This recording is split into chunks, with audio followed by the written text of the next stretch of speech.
Commanders right now here. Our guy Noah Carbone, who he's been with us since day one here on Theoretically Speaking.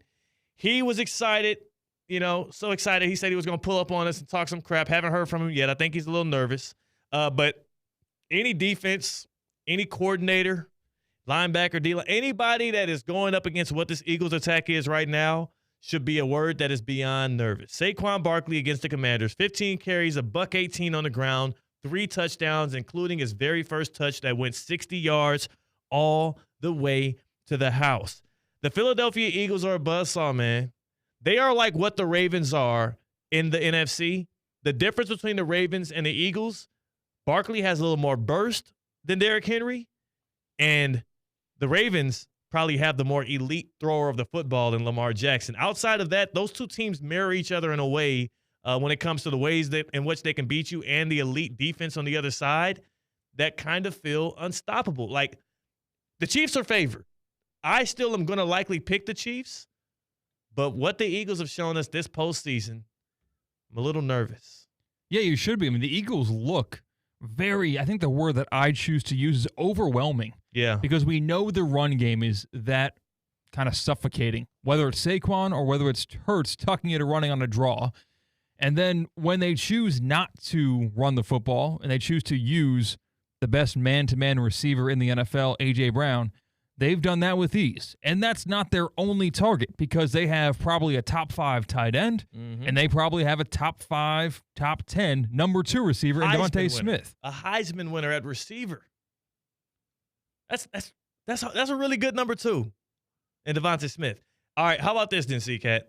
If there's one thing that's going to beat the Eagles, similar to the Ravens, it's going to be the Eagles. And those continuity, those chemistry issues that we've seen flare up time and time again since they lost to the Chiefs in the Super Bowl 2 years ago, they seem to be rearing their ugly heads here and there for Philadelphia still.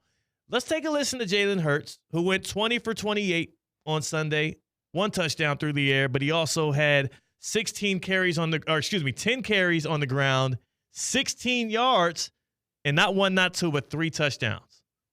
He's done a great job. I guess he let me on my straitjacket a little bit today. I don't play the game for stats. I don't play the game for numbers. That's Jalen Hurts talking about how well Nick Sirianni, his head coach, has led him to this point. Jalen Hurts, who notably before the year, we had the reports come out, stamped by Sal Powell himself, that the Eagles had continuity and chemistry issues, specifically against between head coach and quarterback. And here we are again. I know it probably was a joke. I know it likely was something he was saying to, poke around at a good old buddy. But like J. Cole said in one of his songs recently, all good jokes contain true stuff. And I think Jalen Hurts still has a little ire for his guy, Nick Sirianni, man. I'm so confused because throughout his entire career that we've known Jalen Hurts, from Bama to Oklahoma and on, we saw how he carried himself with Alabama after getting benched, being put back in a big spot, was always supportive, was always mature. I don't understand this at all from Jalen Hurts because he's contradicting himself. By saying he let me out of my straitjacket, that means he's letting you play less conservative, which would mean your numbers would be better. But he let you out of your straitjacket, and now I don't care about my numbers. It's very contradictory, and I think he may have misspoken. I hope he misspoke, and if it was a slip of the tongue or whatnot, or maybe he was thinking that, didn't mean to say that, but he's definitely used the word straitjacket maybe behind closed doors, not behind a microphone, and he certainly feels like he's been contained. And what you claim with Josh Allen and the Bills, kind of afraid of Josh Allen beating the Bills. Yeah. I think the Eagles might be afraid, and we haven't seen it to the T yet. They're afraid of Jalen Hurts hurting the Eagles. They play more conservatively. They force Jalen Hurts to not, and again, that's why I think in talking about the straitjacket, he's talking about the restraints this offense puts on his ability to just push the ball down the field and have as much free playing and almost taking less risks. It does feel like the Eagles offense has been like that. You know the last time Jalen Hurts has thrown an interception, CK? When? November 10th against the Dallas Cowboys on the road. November 10th in a 34-6 victory. That's the last time Jalen Hurts has thrown the ball away. He's gone 1, 2, 3, 4, 5, 6, 7, 8, 9 straight games without throwing an interception. That rivals what Patrick Mahomes is doing on the other side of the bracket in the AFC. He is playing not to lose. He is playing smart football, which is good for the Eagles. I do believe, just like Josh Allen, who got out of character when he saw Patrick Mahomes in that red on Sunday, just like that, when he came out there and threw 2 interception-worthy passes, and he came out there on a 4th down and 5, forgot to set up his check right, got pressured by a couple of guys and threw up a prayer that did not get answered. The Chiefs' way of winning the Super Bowl is going to be getting Jalen Hurts to play outside of his body, to get him to play outside of the straitjacket, the restraints that this Eagles offense has put on him because he has these elite weapons around him. Saquon Barkley, that offensive line that's top 5 unit in the league. A.J. Brown, Devonta Smith, Dallas Goedert.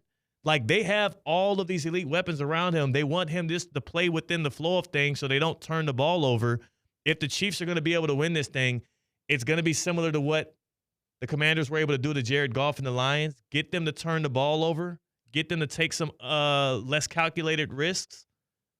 And that's probably the only way, because 26, he touched the ball 20 times, he's going to score multiple touchdowns. I don't think it's much of a way to stop that guy or contain him at all. I mean, he looks like he did when he was 19 and 20-year-olds in college against college players. Like, that first touch for that first touchdown, the way he was bouncing off tackles, that was crazy. I thought I was transported back to 2017 against Iowa, where him and Josie Jewell were going at it, and I was watching Penn State football as a Penn State student. Saquon Barkley, it really is kind of the underlying story, which always the quarterbacks are the headlines, especially when one of those quarterbacks is Patrick Mahomes. But the wasted years of being a New York Giant, I thought it would deteriorate Saquon more. Maybe we'll see it later on in his career, the years that were taken off his career because of those hits he took as a Giant. But he's picking up where he left off when he got drafted. Saquon Barkley is an X factor, and good luck one-on-one tackling him in space because you simply can't. You cannot. It's got to be gang tackling. It's got to be bottling him up. It's really got to be. You have to force the Eagles to play into 3rd and pass because you can't have the run be an option. If it is an option, their big play threat. Like other teams, just like when they were looking for a big play, it's a pass down the field. Their big play threat a lot of times is the run, and that is just frightening. Yes. You love you some Saquon Barkley. You're a Penn State alum. You hate the Chiefs. Who are you pulling for Super Bowl Sunday? I've come to terms as a supreme Philadelphia Eagles hater. I actually am tired of them. Like I said, I went to college in Pennsylvania, so I'm surrounded by Philadelphia Eagles fans in my life, and I'm sick and tired to hear them talk about their team. Sometimes they're a little bit delusional about their team and about their city and about all their sports teams, namely the Eagles. But the Chiefs are so hateable. The Chiefs are so annoying. Travis Kelce, for some reason, is immune to taunting penalties. We've seen it a couple times where he will stare down at someone on the ground after catching a touchdown, not get the same flag as somebody else would at the 30-yard line. They'll let it go. He is getting in the face of the defense after the Chiefs scored, I believe, their second or first Patrick Mahomes rushing touchdown yesterday. When someone retaliates, the flag's on them. The Chiefs seem to get a lot of other different calls. The Taylor Swift stuff.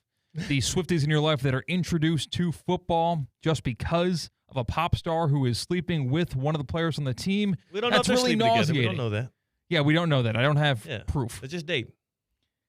All of that, the gatekeeping aside, I've decided that as an equal part Eagles and Chiefs hater, if I'm going to be unhappy, I want everyone unhappy with me. So I am rooting for the Chiefs in this year's Super Bowl. I can't